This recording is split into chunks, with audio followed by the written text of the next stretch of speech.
So Dr. Farrell had asked for some old images, so this is one of the first ones I could find from the 1912 Olympics.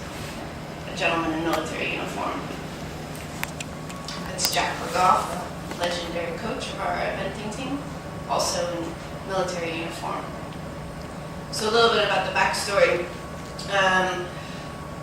There's a gentleman by the name of Rufus Wesson who founded the Mendon Pony Club in 1960, and then he became the president of U.S. Pony Club in 1970 to 72. And according to the story I was told, he was the first one that sort of challenged manufacturers for riding helmets to improve what they could do. Nothing was on the books until 1964. That was the first year where we see protective headgear in our rules. In 1978, an athlete called Caroline Trevinius, I'm sure I murdered her name, she had a fall at the 1978 World Championships in which her hat came off. We also see, that's the first time where we see a sport-specific rule in combined training. A year after Caroline's fall, we see chin straps are required in combined training. There's my mom making 1966 on a Hun cap, and Jimmy Wofford. So something must have been happening in combined training where you guys started to wear a chin strap. In 1981, the U.S. Pony Club passed a standard with the help from Polo, I'm told, which included a list of approved helmets, but it wasn't strong enough. In 1986, our juniors, under our rules, had to wear protective headgear with a chin strap when they competed in hunter jumper and equitation classes. In 1988, ASTM standard F1163 came into being for riding helmets. And in 1990, so 2 years later, we see a rule that says all juniors have to wear ASTM helmets. And combined training rules say that everybody has to wear an ASTM approved helmet when they're jumping. 2 years later, the rules were relaxed because of poor fit issues.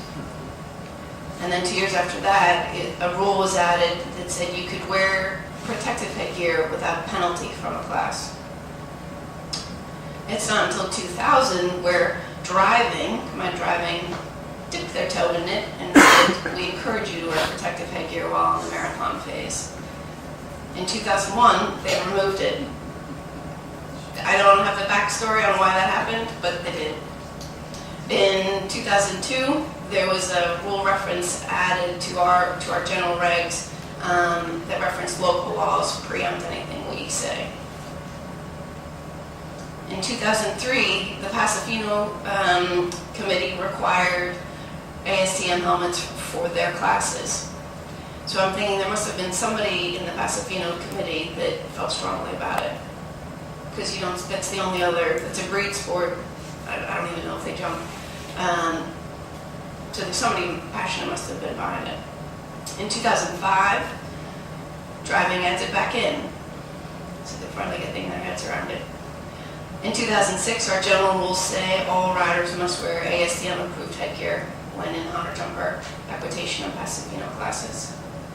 And then as David alluded to at the beginning of the morning and a couple other presenters have mentioned, we've got 2 rule change proposals on the books for dressage and for eventing. Whether they get passed, who knows? That's a driver, Mike McLennan, from last year, 2 years ago. And Stefan, I thought about putting 2 pictures in here, one while he was competing in a top hat, and one during this award ceremony, because I think you guys are making great strides. It's baby steps.